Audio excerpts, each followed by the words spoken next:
magandang araw sa ating lahat, no? So for today's video, meron tayong panibagong pag-uusapan. Ito yung mga pinaka-importanting bagay talaga na sa topic natin ngayon. Yung mga tatlong bagay, pinaka-tatlong bagay talaga na nagpapabagsak sa ating negosyo, no?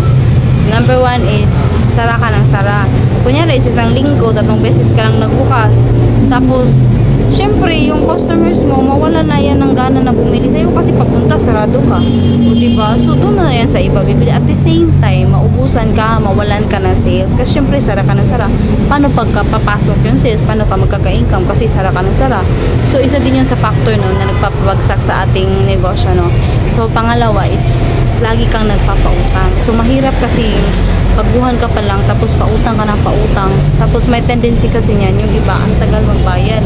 Syempre, lalo pat yung ano mo lang yan, puhunan napakalaki, tapos yung profit mo lang, magkano lang. So, dapat talaga, masacycle, dapat baguhan ka. Hanggat maaari, iwasan mo talaga yung magpapautang ka. Kasi isa din yung sa nakakabagsak, no? Kasi yung iba pa naman, thank youin yung ang saya-saya nila at ang bait-bait nila pag sila yung nangangailangan, pero pag oras na ng singilan, wala na, dead man na. So, pangatlo na pinaka-importante din na fokusan nyo is yung hindi ka marunong magpatong.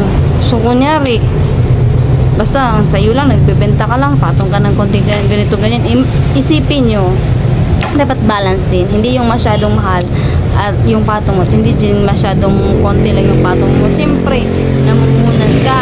Yung effort mo, pamasahe mo, tapos yung kuryente, yung renta, at saka yung ibang bagay pa na dapat mong pagkagastusan sa loob ng tindahan. So, dapat i-balance mo rin.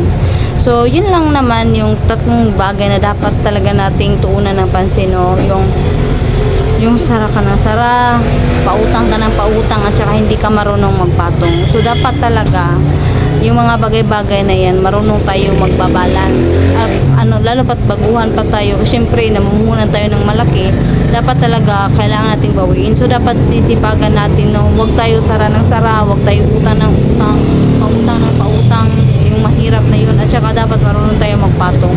Kasi kalimitan kasi sa iba, kasi ang dami ng kompetensya. O sige, para na lang pang sale na to lahat ng benta. Hindi na, no? Dapat sakto lang din. Huwag masyadong mahal at saka huwag din masyadong mababa. Kasi tama-tama lang. O yun lang naman. At sana may natutunan kayo at see you sa ating next vlog. Hope you enjoy and you learn something. Bye-bye!